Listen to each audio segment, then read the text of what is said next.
बाजाराची गर्दी घ्या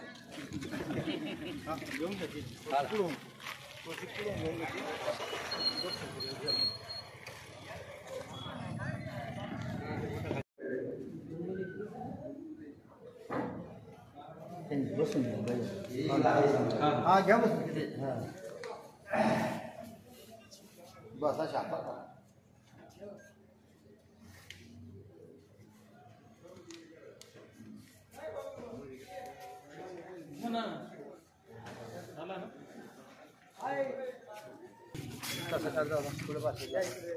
कोंडलगाव नगरीमध्ये जनसंवाद यात्रेच्या माध्यमातून वैजापूर तालुक्याचे लोककल्याणकारी नेतृत्व, एकनिष्ठ नेतृत्व, प्रदेश कार्यकारिणी सदस्य भारतीय जनता पार्टी, माजी जिल्हा अध्यक्ष भारतीय जनता पार्टी तथा श्री संत शंकर स्वामी संस्थानचे अध्यक्ष सन्माननीय एकनाथराव जाधव साहेब यांच्या या ठिकाणी आगमन झालेले.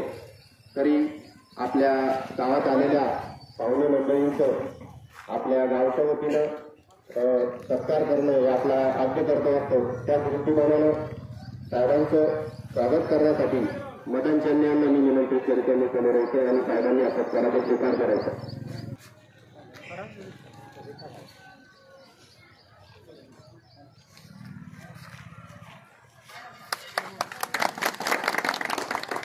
तसेच श्री संत शंकर स्वामी संस्थानचे विश्वस्त सन्माननीय शिवाजी पाटील साळुंखे यांचा सत्कार उद्योगामुळे एकत्रित ठिकाणी निवडून दिले.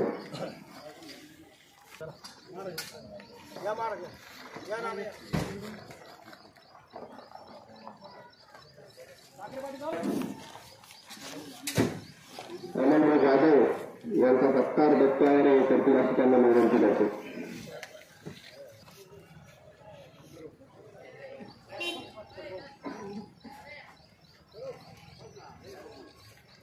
जनता पार्टीचे युवा मोर्चाचे तालुका अध्यक्ष अशोक शेळके यांचा सत्कार बाबासाहेबांनी एकत्रित ठिकाणी निवडून दिला.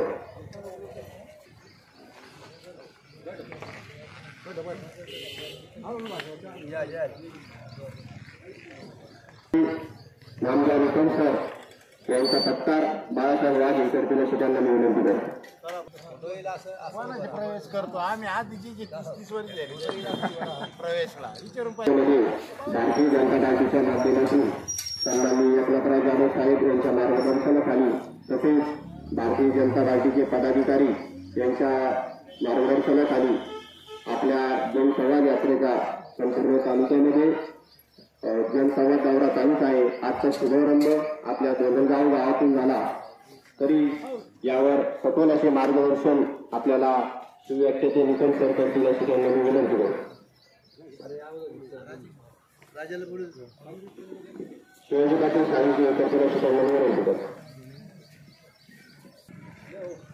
वैजापूर तालुक्यामध्ये जनसंवाद यात्रा ज्यांच्या नेतृत्वाखाली सुरू झालेले असे भारतीय जनता पार्टीचे प्रदेश कार्यकारिणी, राज्य कार्यकारिणीचे सन्मान्य सदस्य तथा आपल्या सर्वांचं परिसराचं दैवत श्री संत शंकर स्वामी महाराज समाधी मंदिराचे विद्यमान अध्यक्ष श्री एकनाथरावजी जाधव साहेब यांच्या नेतृत्वाखाली या ठिकाणी आज या ठिकाणी प्रथमतः आपल्या श्री क्षेत्र धोंडलगाव गावामध्ये आजपासून या ठिकाणी 5व्या दिवसाची सुरुवात झालेली आहे. या ठिकाणी 1994 ते आज 2024 30 वर्ष पूर्ण झालेले आहेत की आज ज्यामध्ये भारतीय जनता पार्टीचं विस्तार करण्यासाठी अहोरात्र काम करणारे एकमेव असं एकमुक्त भारतीय जनता पार्टीचं नेतृत्व म्हणजे एकनाथरावजी जाधव साहेब आहेत. ज्यांनी संभाजीनगर येथे राहून त्या ठिकाणी काही शिक्षण संस्था उभे केल्या, काही त्यांचे छोटे मोठे कारखाने उभे केले आणि त्यांना वाटलं की आपण समाजाचं काही ऋण फोडायचं या उद्देशाने साहेबांनी तालुकाभर आज या ठिकाणी भारतीय जनता पार्टीचं काम अहोरात्र 30 वर्षापासून या ठिकाणी चालू ठेवलेलं आहे. माझा दुसरा मुद्दा सांगायचा म्हणजे आपल्या परिसराचं दैवत श्री संत शंकर स्वामी महाराज या मंदिराचा जीर्णोद्धार व्हावा या भावनेने आपल्या सर्व वारकरी मंडळीची, सर्व परिसराची, सर्व शेतकरी बांधवांची इच्छा होती की आपल्या श्री संत शंकर स्वामी महाराज समाधी मंदिराचा जीर्णोद्धार व्हावा या भावनेने 2013-14 सर्व परिसराची बैठक झाली आणि या माध्यमातून सन्माननीय दिवंगत माजी आमदार कैलासरावजी पाटील आबा यांना त्या ठिकाणी अध्यक्ष म्हणून ठरवलं आणि उपाध्यक्ष म्हणून सन्माननीय एकनाथरावजी दादासाहेब यांना त्या ठिकाणी सर्वांना नेते त्या ठिकाणी ठरवलं आणि काम चालू झालं. काम आहे 2-3 वर्ष चालू असताना काम अर्धवट या ठिकाणी काम स्वामीच्या मंदिराचं चालू असतानाच काळ हा कोणाकरता थांबत नाही.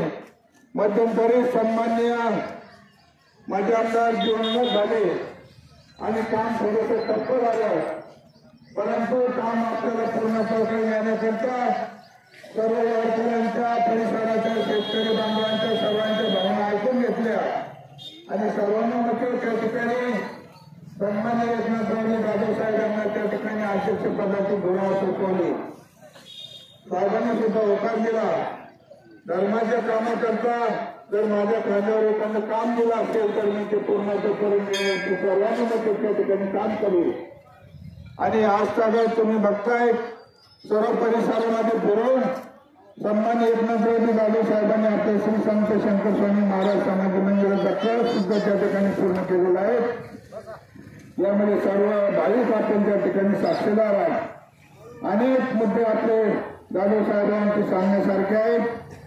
ज्या ठिकाणी आपल्या भारत देशाच्या सीमेवर असणारं पुलवामा हे गाव आहे आणि त्या ठिकाणी आतंकवाद्यांनी त्या पुलवामा गावावर जो हल्ला केला ज्यामध्ये आपले भारत देशाचे 42 सैनिक शहीद झाले आणि त्या सैनिकाचे कुटुंब त्या ठिकाणी उघड्यावर पडले आणि त्याच कालावधीमध्ये आपल्या सन्माननीय एकनाथराव दादासाहेबांच्या मुलाचा सुद्धा त्या कालावधीमध्ये विवाह झाला आणि साहेबांनी सांगितलं की आपल्या मुलाचं रिसेप्शन करताना जो खर्च जो रिसेप्शनवरती होणार आहे तो खर्च साहेबांनी त्या पुलवामामध्ये शहीद झालेल्या सैनिकाच्या कुटुंबावरती 15 लाख रुपये तो खर्च साहेबांनी त्या कुटुंबासाठी पाठवून दिला. म्हणून असे अनेक उपक्रम समाजोपयोगी साहेबांनी या ठिकाणी केलेले आहेत. साहेबांचा स्वतःचा वाढदिवस जरी असला तरी साहेबांनी काही गोष्टी आपल्याला मान्य नाहीत म्हणून सांगितलं की मला हार नको, चोरी नको, शाल नको, म्हणून गोरगरिबाच्या विद्यार्थ्यांना साहेबांनी खेड्यापाड्यामध्ये जाऊन शाळेमध्ये वह्या असेल, पुस्तक असेल, पेन असेल याचं वाटप केलं. अनेक गोष्टी सांगण्यासारख्या आहेत.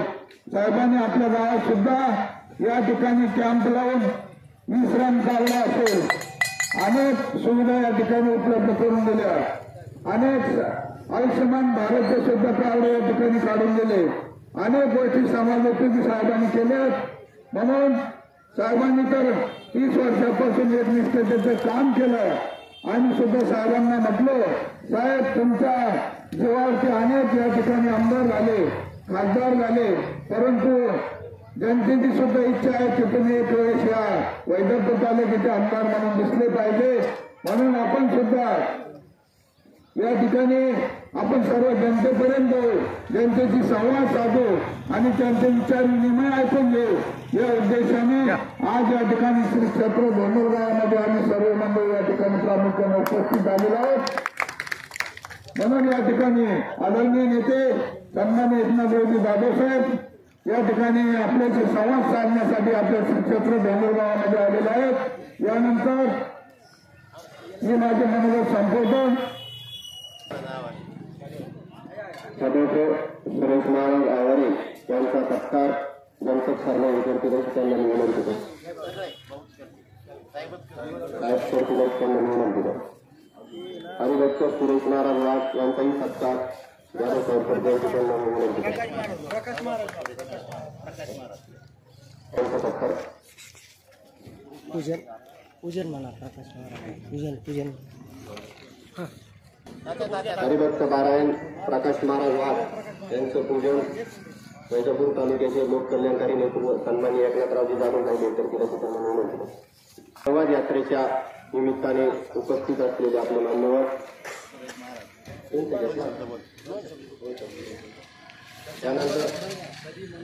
त्यानंतर सुरेश महाराज हे आपल्याला 2 शब्द मनोगत व्यक्त करून त्यांना विनंती सज्जन हो, आपण या ठिकाणी जे जमलेलो आहोत ते म्हणजे प्रवचन कीर्तन नाही बरं का, एक स्वतंत्र असा कार्यक्रम आहे. आम्ही या स्टेजवरती या विषयात काही बोलत नसतो. मग तुम्ही म्हणाल कसे काय उभे राहिले बोलायला, तर आम्ही ज्या संस्थानाचं कार्य करतो त्या संस्थानाचे अध्यक्ष माननीय एकनाथरावजी जाधव साहेब यांचं कार्य फार मोठं आहे. असं काय आहे, कारण काय आहे आपल्याला त्यांच्याशी चर्चा करायची, परंतु तुम्हाला सर्वांना माहीत नाही असं काही नाही बरं का. सगळ्यांना त्यांचा परिचय आहे. त्यांनी समाजामध्ये जाऊन कोणत्याही तळागाळाच्या व्यक्तीचं काय जे काम असेल, सार्वजनिक गावाचा असेल, वैयक्तिक याचा असेल, त्या समस्या ते सोडवतात. आपल्या गावाच्या कार्यकर्त्यांना ते माहीत आहे. आणि विशेष त्यांच्या जीवनात एक महत्त्वाचं कार्य सज्जन हो, माजी आमदार कैलासरावजी पाटील यांनी श्री क्षेत्र शिवडी या गावातील स्वामी महाराजांचं मंदिराचं कार्य हाती घेतलं. नियतीने सज्जन हो कोणाला सोडलं नाही. मंदिराचं काम पूर्ण होण्याच्या अगोदर आबासाहेब आपल्याकडे निघून गेलं.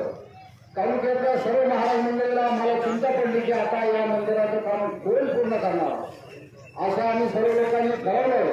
आणि आम्ही साहेबांकडे गेलो, साहेबांना विनंती केली. म्हणलं साहेब तुमच्याशिवाय हे कार्य कोणी पूर्ण करणार नाही. आमच्या विनंतीला मान देऊन साहेबांनी ते कार्य हातात घेतलं आणि एवढं भव्य दिव्य काम केलं. तुम्ही सर्व डोळ्याने पाहता. विशेष जीवनामध्ये संत सेवा या जगात सर्वात श्रेष्ठ सेवा आहे. ती सेवा साहेबांच्या हातून घडलेली आहे आणि आजही ते करत आहे. या मंदिराच्या संदर्भामधून सप्ताह अनेक संपूर्ण महाराष्ट्रभर बंद पडले, पण साहेबांनी आम्हाला सांगितलं कोरोनाच्या काळात महाराज आम्ही तुमच्या बरोबर आहे, सप्ताह चालू ठेवा. आम्ही सुक्षेत्र स्वामी महाराजांच्या मंदिरामध्ये शिवडी गावात तो सप्ताह केला. सर्व महाराज मंडळी आमच्या बरोबर होती. असे साहेबांनी अनेक कार्य केले. आणि आपण ज्या ठिकाणी बसलो ना, या धुंदलेश्वर महादेव मंदिराला सुद्धा साहेबांनी भरभरून अशा प्रकारे आम्ही मदत केलेली आहे. आपल्या गावामध्ये रस्त्यावर जिथं मंदिर आहे तिथं साहेबांनी आता आपल्या पाठीमागं बघायचं बाकडा आहे नाही, या बाकड्याला फार खर्च येत असतो. एका गावातलं मंदिर आपण पूर्ण करणार नाही, परंतु प्रत्येक गावातल्या तालुक्यातील प्रत्येक वस्तीवरती आम्ही नुसता फोन जरी केला, साहेबांचे माणसं त्या ठिकाणी या मंदिरासाठी आपल्या वयोवृद्ध लोकांना बसण्यासाठी, दर्शन करण्यासाठी, सभा मंडपासाठी काय काय जे काम असेल ते असं व्यापक स्वरूपामध्ये साहेबांचं फार मोठं कार्य आहे. आणि आपल्याला राजकारणाची माहिती जमलेल्या लोकांना सर्वांना माहीत आहे.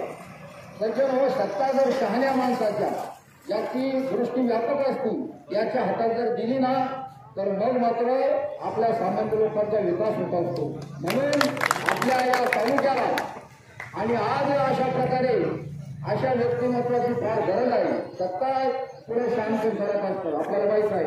म्हणून ही सत्ता ज्यावेळेस जर साहेबांच्या हातात आली तर प्रत्येक सामान्य माणसाचं जे कार्य असेल, त्याचं वैयक्तिक असेल, त्याच्या गावासंबंधी असेल, ते कार्य करण्याचा त्यांना फार मोठा अशा प्रकारे आणि अभ्यास आहे.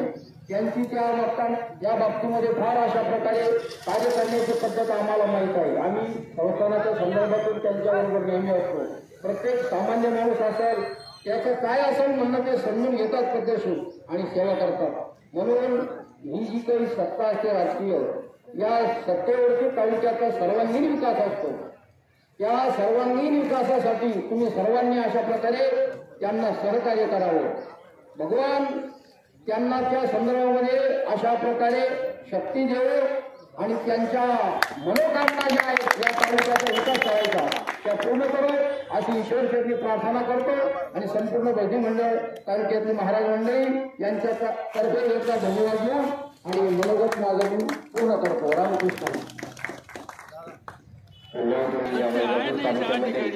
धार्मिक क्षेत्रातून केलेल्या कार्याचा ही जबाबदारी अंगी घेऊन संपूर्ण तालुक्यावर कार्य केलं त्याविषयी आपण सफलता मनोगत व्यक्त केलं. शिवव्यक्तीचे नामदेव विकलकर हे आपल्याला मनोगत व्यक्त करण्याची त्यांना विनंती करतो. तिमिर गाव विश्व स्वधर्म सूर्य पाहो जो देवांची ज्योती लावून राहिला. ज्ञानेश्वर महाराजांनी पसायदानामधनं विश्व शांतीचा संदेश दिला. आता आपल्या माती जन्माला आलेले हरिभक्त पारायण वाघ महाराज, सुरेश महाराज आवारे आपलं मनोगत व्यक्त करत होते. खऱ्या अर्थानं ही जी भूमी आहे ती संतांची भूमी आहे. बाजीराव स्वामी महाराज आपल्या आयुष्यातला काही कालावधी बाजीराव स्वामी महाराज आपल्या डोंगरगावमध्ये या ठिकाणी राहिलेले. खऱ्या अर्थानं जनसंवाद यात्रेच्या निमित्तानं आपल्या गावामध्ये उपस्थित असणारे आमचे नेते आदरणीय एकनाथरावजी जाधव साहेब, त्याचप्रमाणे त्यांच्या समवेत आलेले भारतीय जनता पार्टीचे सर्व सदस्य पदाधिकारी, व्यासपीठासमोर उपस्थित असणारे आदरणीय तुम्ही सर्वजण, एक वेळेस एकनाथ महाराज नदीमध्ये आंघोळ करून देवदर्शनासाठी चालले होते आणि एका जणांनी त्यांच्या अंगावरती पान थुकून या ठिकाणी पानाची पिचकारी मारली. महाराजांनी त्यांना काही उत्तर दिलं नाही. ते परत वापस गेले आणि त्यांनी परत आंघोळ केली आणि आंघोळ केल्यानंतर असं बऱ्याच वेळ चालू होतं. शेवटी थुकणाऱ्या माणसाला या ठिकाणी पश्चाताप झाला. पण एकनाथ महाराजांनी फार सुंदर उत्तर दिलं. त्यांनी सांगितलं की अरे बाबा, तुझ्या थुकण्यामुळं माझी या पवित्र नदीमध्ये तुझ्या सापडून झाली. खऱ्या अर्थानं त्या एकनाथ महाराजांसारखाच राजकीय प्रवास ज्या माणसाने आपल्या आयुष्यात सुरू केला म्हणजे किती मोठा योग आहे बघा. त्या नेत्याचं नाव एकनाथरावजी जाधव साहेब आहे. खऱ्या अर्थानं गोरगरीब समाजाचा विकास व्हायला पाहिजे, गोरगरिबांची लेकरं शिकून शहाणे व्हायला पाहिजेत, हा दूरदृष्टिकोन त्यांनी आपल्या उराशी बाळगून कैलासवासी विनायकरावजी अण्णा, कर्मवीर भाऊराव पाटील, महात्मा ज्योतिबा फुले, सावित्रीबाई फुले यांचं अपूर्ण आणि अधुरं राहिलेलं काम शिक्षणाचा वटवृक्ष लावून त्यांनी पूर्ण केलं. वारकरी संप्रदायाचे महाराज आता सांगत होते की वारकरी संप्रदायाची जी अखंड परंपरा आहे, सप्ताह असेल, ती परंपरा कोरोनाच्या काळात कुठेतरी खंडित होत होती. ही परंपरा खंडित होऊ नये म्हणून वैजापूर तालुक्यातील ज्या नेत्यांनी परिपूर्ण कार्य केलं त्या वारकरी संप्रदायाच्या सर्वांसोबत राहिले त्या नेत्याचं नाव एकनाथरावजी जाधव साहेब. खऱ्या अर्थानं वारकरी संप्रदायाचा जो आपला आत्मा समजला जातो शंकर स्वामी महाराज, त्यांच्या जो अपूर्ण राहिलेला जो कळस होता तो पूर्ण करायचं काम या ठिकाणी जाधव साहेबांनी केलं. मुख्य जनावरांच्या वेदना संवेदना त्या जनावरांच्या डॉक्टरांना कळतात म्हणून आपल्या आयुष्यामध्ये आपला अभिष्ट चिंतन सोहळा साजरा न करता, आपला वाढदिवस साजरा न करता या नेत्याने खऱ्या अर्थानं त्या मुख्य जनावरांच्या डॉक्टरांचा सन्मान केला. कोरोनाच्या काळामध्ये आशा सेविका असेल, अंगणवाडीच्या सेविका असेल, ज्या सन्मानापासून वंचित राहतात म्हणून खऱ्या अर्थानं आपण त्यांचाही सन्मान करायला पाहिजे म्हणून त्यांनी त्यांचाही सन्मान केला. त्यांच्या राजकीय पटलाचा जर पद्धतीने जर आपण विचार केला की एकनाथ महाराज आपल्या ध्येयाशी एकनिष्ठ होते, अगदी त्याच प्रकारे आपल्या राजकारणाशी, आपल्या पक्षाशी आतापर्यंतचा एकनिष्ठाचा प्रवास आदरणीय जाधव साहेबांचा आहे. पण मी जाधव साहेबांना विनंती करेल का आता एखादा माणूस वारंवार थुकू राहिला तर आपण आंघोळीला जायला नाही पाहिजे, असे दिवस आता आलेले आहेत. तुम्ही एवढ्या पक्षाने तुमच्यावर आतापर्यंत अन्याय केला पण तुम्ही ते एकनाथ महाराजांसारखे जातात, आंघोळ करतात, परत दर्शनाला जातात, समोरचे पक्षवाले तुमच्या अंगावर थुकतायत, तुम्ही परत आंघोळ करून जातायत. तुम्हाला असं वाटतं की त्यांच्यात परिवर्तन होईल पण ते दिवस राहिले नाही, तसे लोक राहिले नाही. माझं असं वैयक्तिक म्हणणं आहे आता एखादा माणूस जर चुकला तर त्याला सुद्धा त्या इंद्रायणी आंघोळीला घेऊन जायचे दिवस या ठिकाणी आलेले. म्हणून आता आपण मला असं वाटतं की आपण आपली पक्षनिष्ठ बाजूला टावीत. महाराजांनी सांगितलं की मंदिरात दर्शन घेतल्याच्या नंतर आता तुमच्या मागे जे बाक आहे ते बाकावर तुम्ही नाव बघा. फक्त दर्शन झाल्याच्या नंतर कुठेतरी देवासमोर बसला पाहिजे. देवाची या द्वारी उभं बरी, पण त्याच पद्धतीने आपण देवाच्या दारासमोर तो भक्त बसला पाहिजे. म्हणून बसण्यासाठी आपल्या वैजापूर तालुक्यात अनेक ठिकाणी बाजूला ठेवून तुम्ही आमच्या सगळ्यांसाठी निवडणूक लढायला पाहिजेत. आमचा असा वैयक्तिक सगळ्यांचा म्हणून आपण तुमच्या जास्तीचा काही वेळ न घेता या ठिकाणी मी माझा बरोबर त्या ठिकाणी थांबवतो. धन्यवाद. त्यानंतर साहेब आपल्या मनाला व्यक्त करते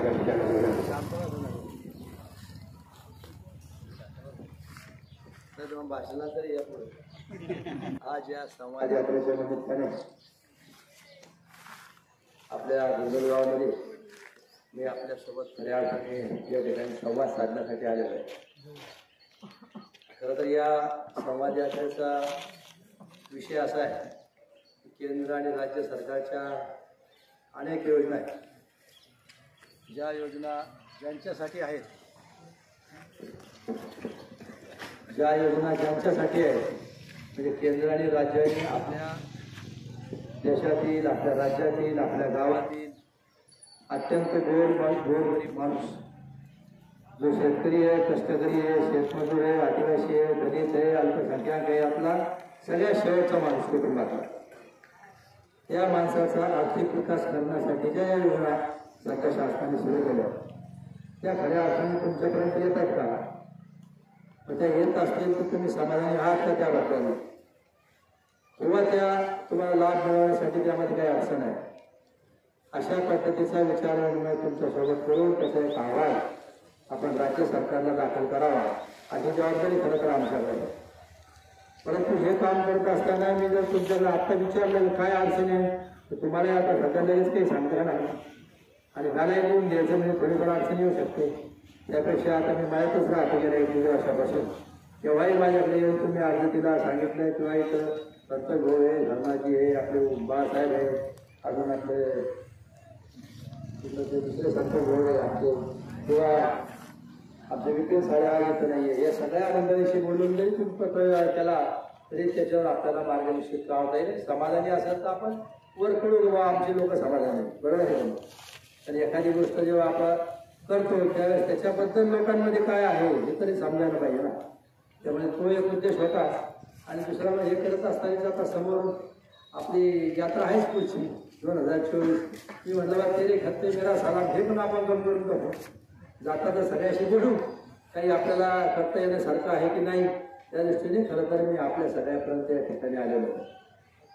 या निमित्ताने आपल्या या यात्रेसाठी उपस्थित असलेले आपल्या गावातील सर्व सन्माननीय मंडळी, त्यामध्ये प्रामुख्याने आपले आवारे महाराज आहेत, वाघ महाराज आहेत, त्यानंतर काशीनाथराव आहे, विष्णू पाटील आवारे, गौतम वाघ आहे, गणपती शर्मा यांचे, प्रफुल्ल पाटील जाधव, संजय भाऊ आवारे, अशोक भाऊ आवारे, बापू आवारे, बाबा भाऊ चेन्नई, मदन चेन्नई, विजय बाबा अंतर या ठिकाणी काशीनाथ भाऊ तात्या, पंजाबराव वाघ, गणपती भाऊ सुभांडे उपस्थित सर्व सगळ्यांचीच नाव घेण्यासाठी परंतु आता वेळेचाही अभाव आहे. आणि या निमित्ताने माझ्यासोबत आलेले माझे सर्व सहकारी आपले शंकर स्वामी संस्थांचे त्यात विश्वस्त श्री शिवाजीराव साळुंके, आमचे रामदेवराव निकम जे शिवराख्यात आहेत, तसेच आमचे अमोल जाधव त्या ठिकाणी उपस्थित असलेले आमचे अशोकराव शेळके जे आपल्या युवा मोर्चाचे अध्यक्ष आहे, आमचे सर्व प्रमुख नाव लागतो उपस्थित असलेली सर्व मंडळी. खरं तर आज या निमित्ताने मी आपल्याला निश्चितपणे या ठिकाणी चर्चा सांगू इच्छितो की सध्या विकासाच्या खूप घोषणा चालू आहे. म्हणजे आपल्याकडे 1,500 कोटी आले, 2,000 कोटी आले आणि त्यातून खूप विकास केला असं मी ऐकतो फेसबुक व्हॉट्सअपला. तुम्ही कसे ऐकता मला माहीत नाही. फेसबुक व्हॉट्सअपला ऐकता की प्रत्यक्षात तुम्ही काम पाहता याबद्दल मी काही सांगू शकत नाही का नाही. आणि झालं असेल एखाद्या 1,000-2,000 कोटीपैकी 550 कोटी रुपये तेही तुम्ही इथं सांगू शकता.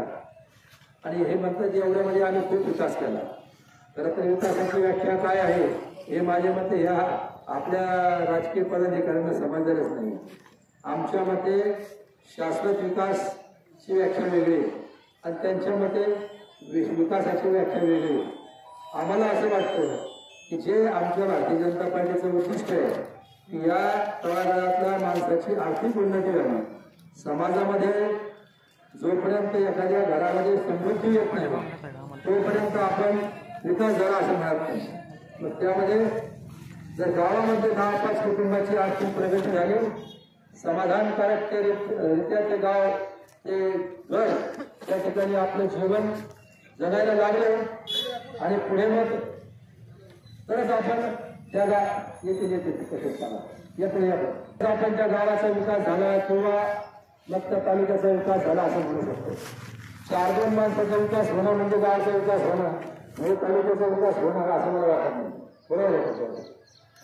यासाठी ज्या काही गोष्टी आवश्यक आहे शाश्वत विकासाच्या त्या करण्याचा प्रयत्न आमच्यासारख्या लोकांनी करावा अशी आमची अपेक्षा आहे. त्यामुळे महत्वाचं काय आहे, शाश्वत विकासासाठी आवश्यकता कशाची असेल तर शेतीला पाणी मिळालं पाहिजे आणि शेतीला पाणी मिळण्याचं जे साधन आहे ते व्यवस्थित असावं.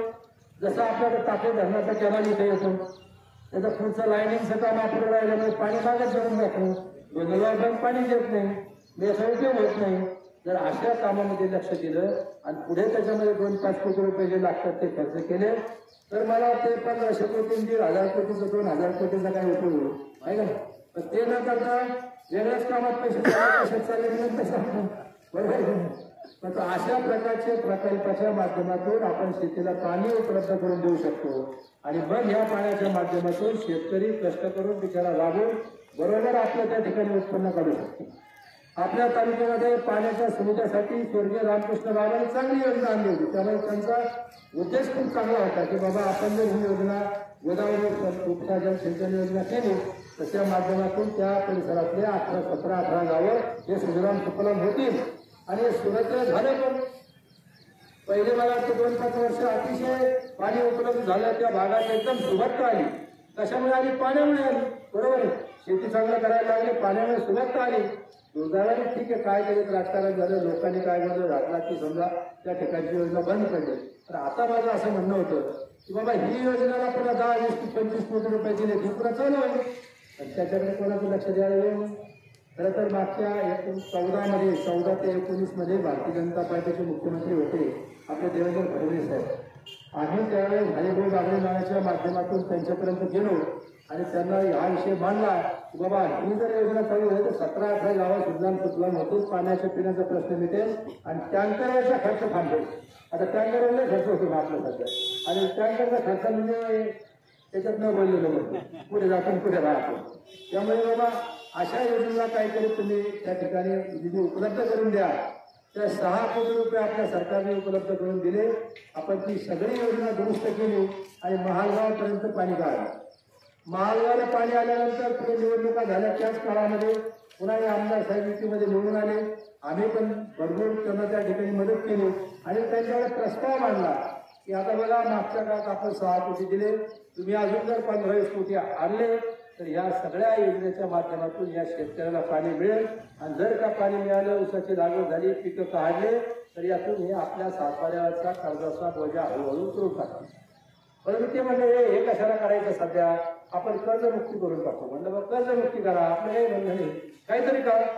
मग काय घोषणा केली बघा, आम्ही 57-58 कोटी रुपये या ठिकाणी सरकारला दिले आणि आता शेतकऱ्याचा सातबारा कोरा होईल.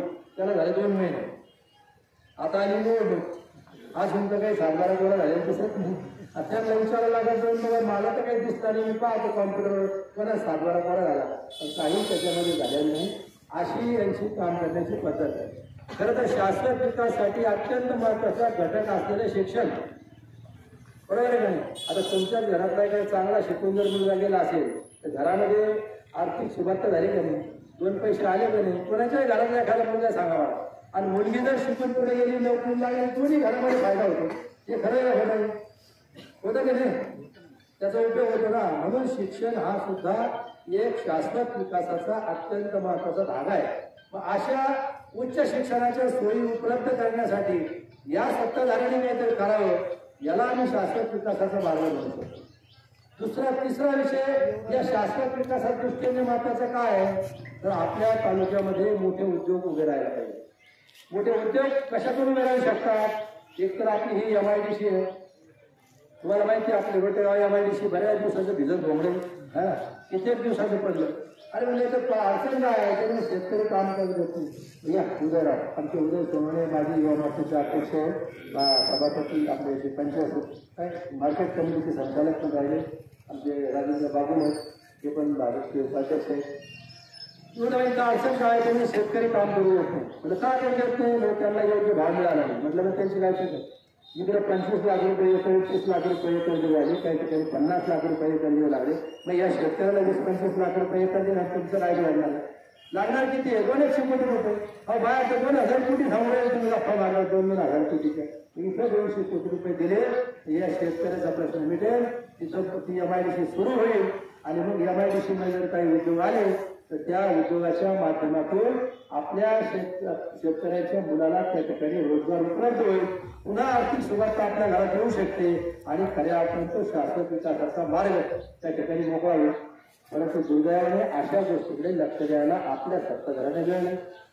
मी त्यांना म्हणलं बरं आपला हा युनिव्हर्सिटी साखर कारखाना हा जर आपण पुन्हा सगळे एकत्र येऊन शासनाला भेटलो खरं तर एका कार्यक्रमामध्ये आम्ही एकत्र आलो होतो. मी होतो आमदार होते माझे आमदार होते दुसरे माझे आमदार होते आम्ही सर्व एकत्र आलो. मी त्यांना प्रश्न मांडला की बाबा आपण निर्णयाचा साखर कारखाना सगळे मिळून आपण याला विषय मांडू शासनाला आणि याला 200 कोटी रुपये जर सरकारने दिले हा कारखाना चालू होईल आणि पुन्हा जे याच्यावर जे 1800 कर्मचारी या ठिकाणी काम करत होते त्यांच्या कुटुंबाचं पुनर्वसन होईल. त्यांना काहीतरी काम धंदा मिळेल मुलांना काहीतरी पेमेंट मिळेल अशा अर्थाने मी तो विषय केला. आणि पुन्हा जे सदस्य जे सभासद त्या कारखान्याचे होते या सभासदांचं सुद्धा सदस्यत्व पुनर्जीवित होईल. परंतु याच्याकडे लक्ष न देता ते म्हणजे हा वसाळेगावची पाटील ती आहे त्याच्या काही भांडवल करू नका. अरे का महाराज काय म्हणजे वसाळेगावची पाटील ती आहे त्याच्या काही भांडवल करू नका. म्हणजे ठीक आहे बाबा आता काय विलास नाही म्हणतं तर सोडून द्या. अशा शाश्वत विकासाच्या गोष्टी न करता 243 कोटी रुपये कुठं म्हणतं शेणगावला दिले. आता काय ते उच्च पातळी बांधला अजून 1 रुपये चालू दिला नुसतं कागदावर कागदी घोडेच चालू होते. आता किती दिवस घोडे चालायचे म्हणून विकास म्हणायचं म्हणजे आम्हाला तर काही तिथे अजून अशा पद्धतीचं काम काही दिसत नाही. मी अशा 2-4 ठिकाणी भाषण झाल्यावर एका कार्यकर्त्याचा त्यांचा मला फोन आला. त्यामुळे साहेब तुमच्या चष्मा काय आहे तुम्हाला आमचं कामही दिसत नाही. मी म्हटलं बदलून टाकायचं पांढऱ्याला येतो हा सारा पांढऱ्याला येतो तरी मला वेळ होती सांगा या पांढऱ्याची माहिती सांगा काय तुम्ही आता ठीक आहे तुमचं म्हणणं असेल तसं तर म्हणलं बदलून टाक. मग हा पांढरा लावला. परंतु दुर्दैवाने मला तर काही दिसत नाही. आता तुमच्या बसलेल्याला कोणाला दिसत असेल तर सांगा मला मी चूक दुरुस्त करून काही चुकलं म्हणून मी माझी तुम्हाला दिसून आलं याचा अर्थ मान्य आहे बरोबर आहे. अशा यांची विकासाची व्याख्या जी आमची आहे आणि यांचा विकास म्हणजे काय इकडे 1 किलोमीटर रस्ता इकडे 1 किलोमीटर रस्ता अर्धावटच इकडं मुरून इकडं मुरून इकडे 10 लाखाचे ब्लॉक इकडे 5 लाखाचे ब्लॉक या रस्ता आवश्यक आहे ना. पण सलग रस्ता केला तर आहे एक इथून निघला तिथं पोहोचतो बा मनोरला तर मग समजू शकतो. मध्येच कुठेतरी काहीतरी केलं किंवा इकडे असा 1 किलोमीटर मिळून टाकला म्हणजे विकास आमच्या दृष्टीने नाही. परंतु यांचं म्हणणं असं आहे की आता हे जे अर्धा किलोमीटर 1 किलोमीटर किंवा हे गट्टू बसवायचं काम कशातून चालतं नाही तुम्हाला कोणती हानी रोजगार हानी. आता रोजगार हानी म्हणजे काय अर्ध्यात तुम्ही अर्ध्यात आणि अशी ही रोजगार हानी ही शून्य तर किती 20% आणि 25% 5 रस्ते घ्या की अजून दुसरे सगळे या ठिकाणी आणि ह्या सगळ्यातून म्हणजे अशा योजना आणतात की ज्यातून स्वतःला आर्थिक फायदा मिळवता येईल. म्हणजे 10%, 15%, 20% काही नसत नाही जे असेल तर आम्ही म्हणतो बाबा अशा भागीत न करता खऱ्या अर्थाने शाश्वत विकासासाठी आवश्यक असणाऱ्या गोष्टी जर आपण केल्या तर निश्चितपणे आपल्याला त्या ठिकाणी विकास झाला असं म्हणण्याला त्या ठिकाणी संधी मिळते.